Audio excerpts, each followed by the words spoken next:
The Canadian government is now funding Sweet Baby Inc.'s misinformation campaign, completely obfuscating what is actually going on and claiming that people criticizing Sweet Baby Inc. for what they've publicly stated are conspiracy theorists. You cannot make this up. The gaslighting has reached massive amounts of levels, and we are now seeing major state actors funding Sweet Baby Inc.'s misinformation campaign. Now, before we get into this, I'd like to ask you, please hit that subscribe button, hit that bell for notifications so you don't miss any of our future videos here at the Trent Report.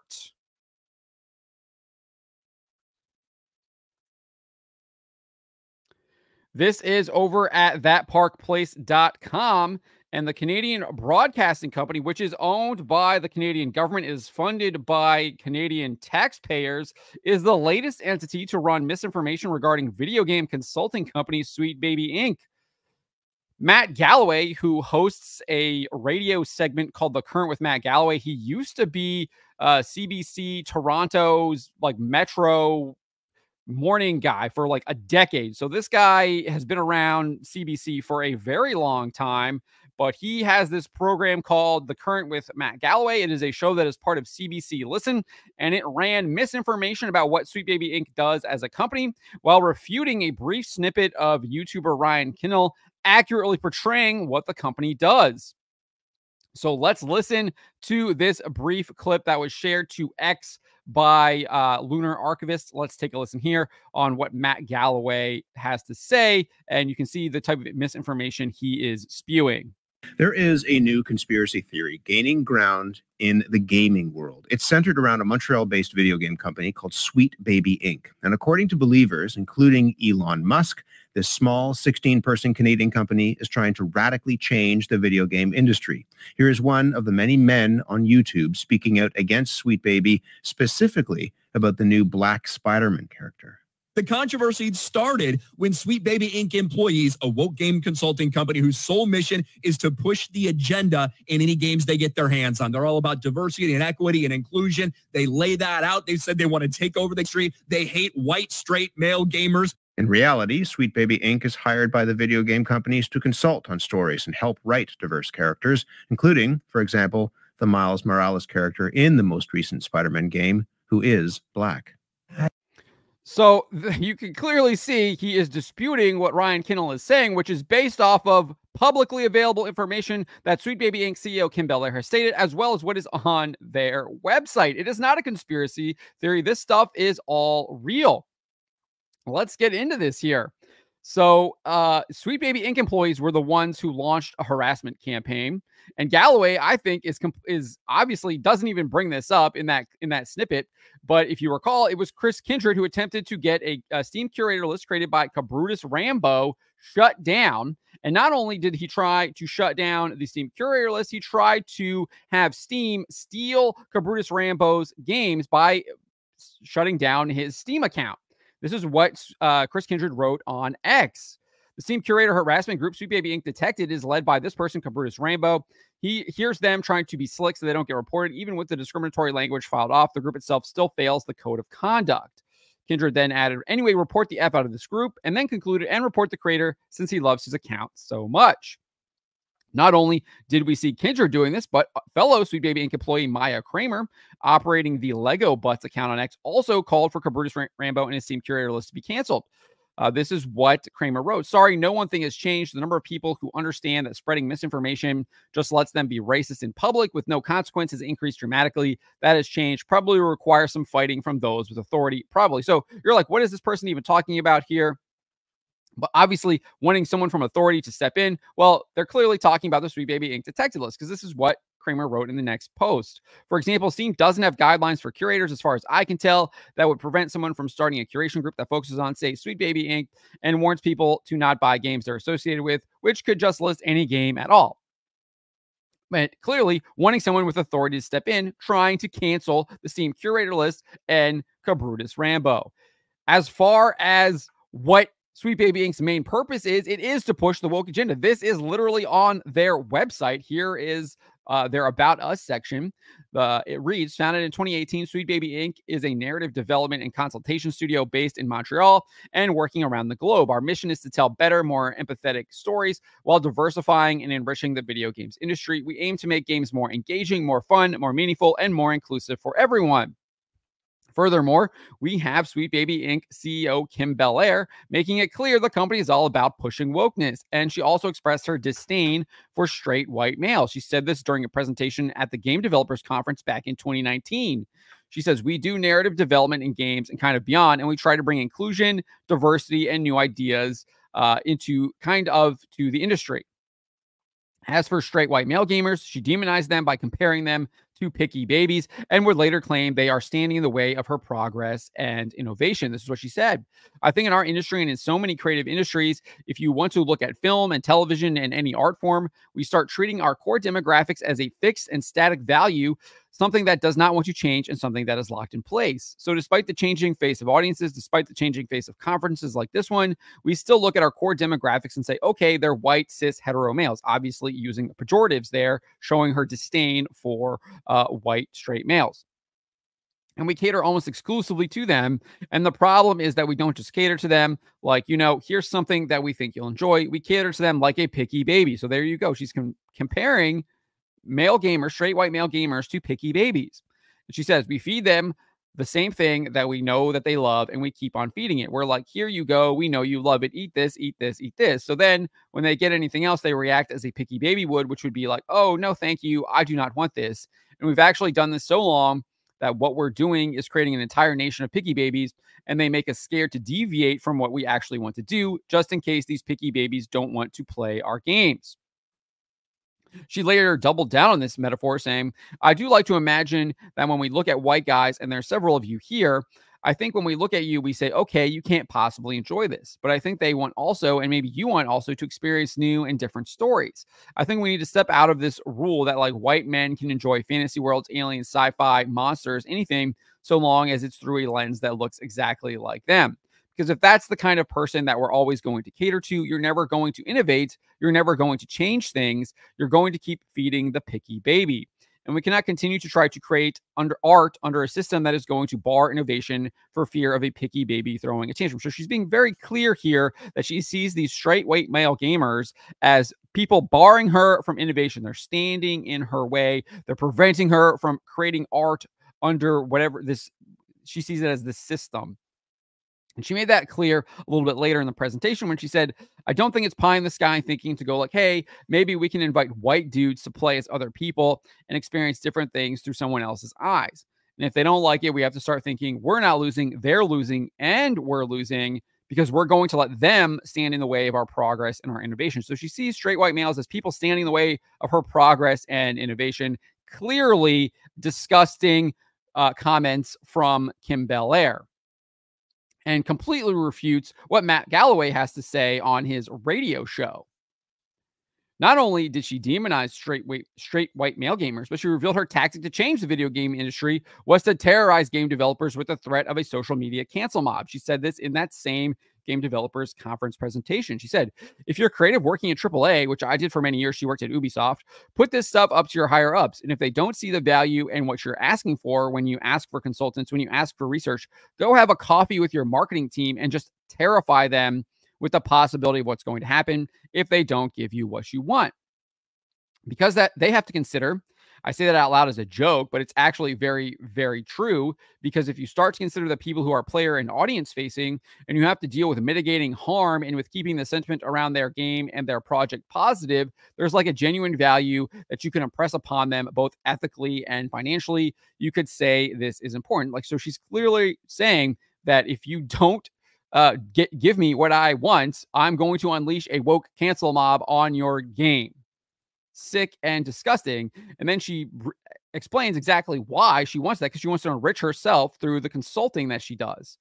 She says here, it's also a valid discussion to have because if you're working with a thin narrative budget and you work in AAA, I think you'll be pleasantly surprised or dismayed by the amount of money that marketing can give you. So obviously she sees the dollar signs and she wants those dollar signs into her pockets, very similar to how the Black Lives Matter organization worked, where they basically bilked all of these people based on so-called ethics and used that money to buy their giant mansions out in California.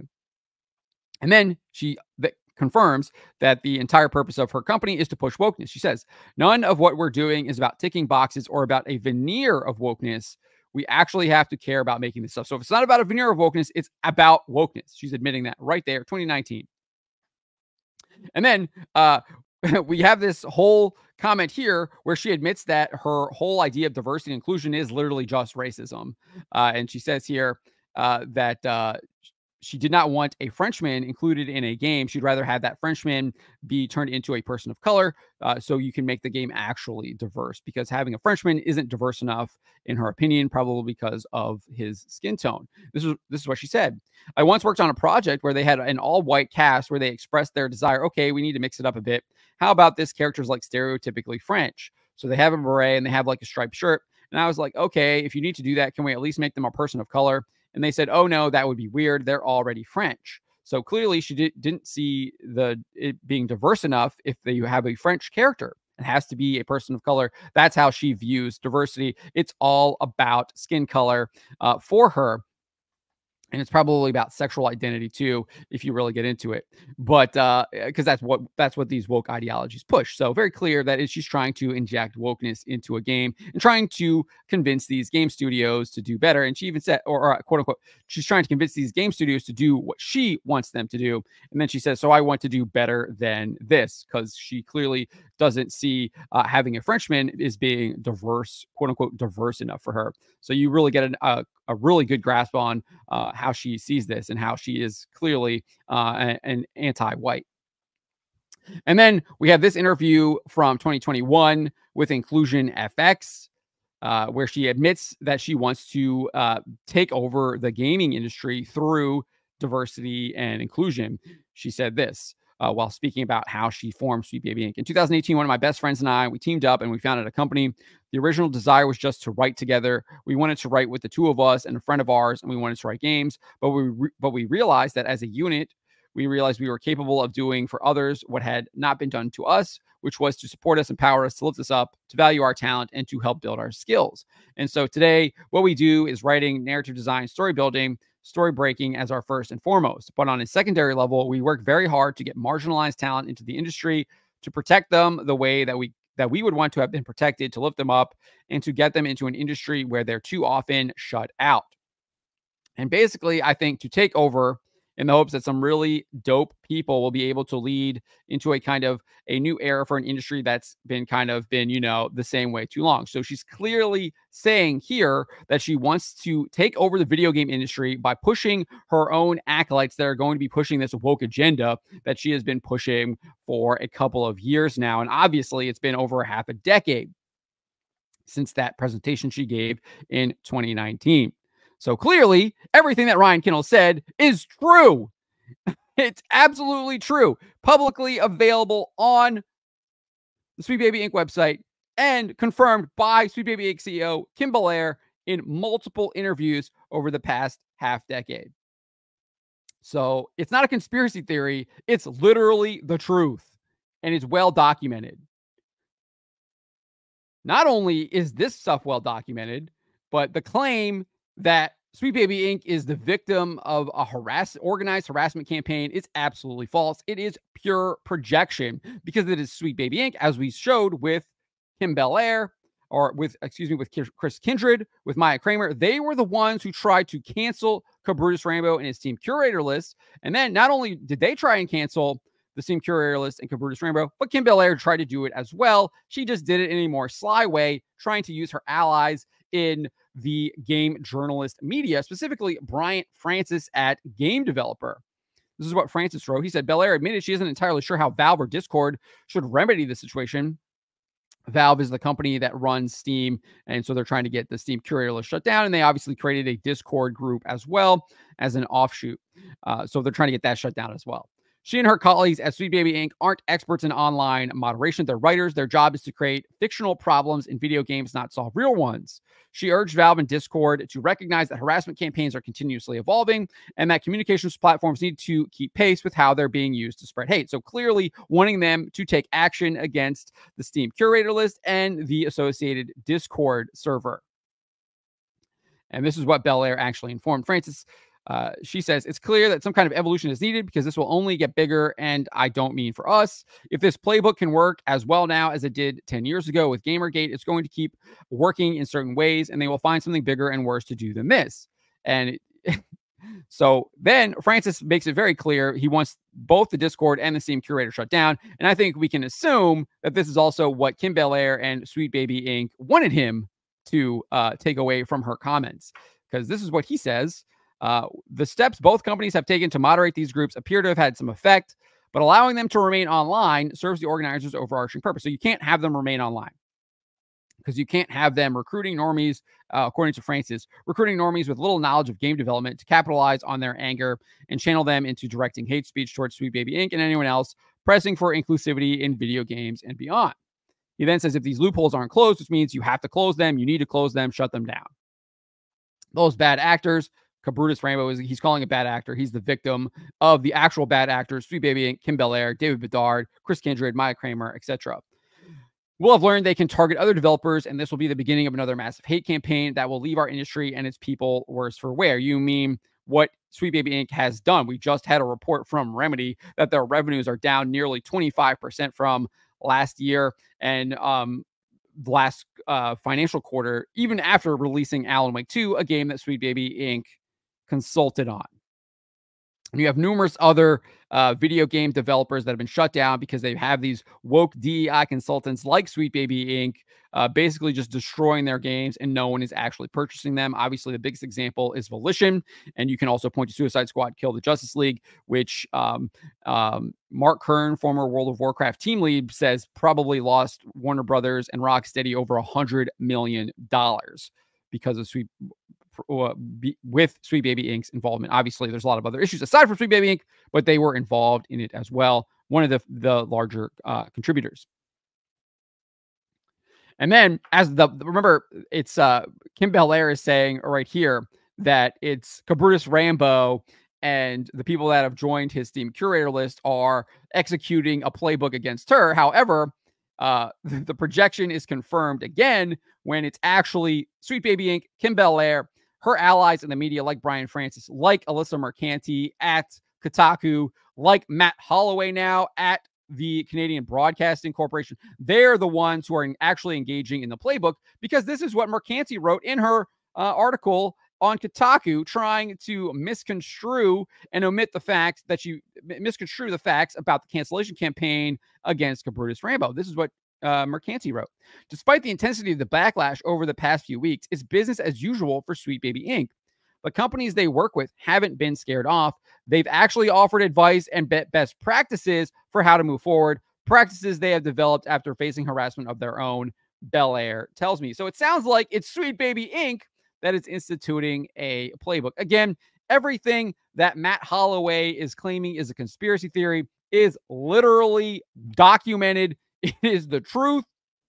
It is not a conspiracy theory. You can find it on Sweet Baby Inc.'s website. You can see it from Kim Belair in her own words. This stuff is all real. It is the truth. And it shows that you, Matt Holloway, are the liar. You are the liar. You are the one engaging in a misinformation campaign to hide the evil, vile actions of Sweet Baby Inc. and its allies. And it's no surprise that you do that because you're engaging with them. So that what does that make you? If you're engaging with evil, it makes you committing evil actions too. So I think, Matt Holloway, you need to publicly correct the record to save your own reputation and save, honestly, your own integrity.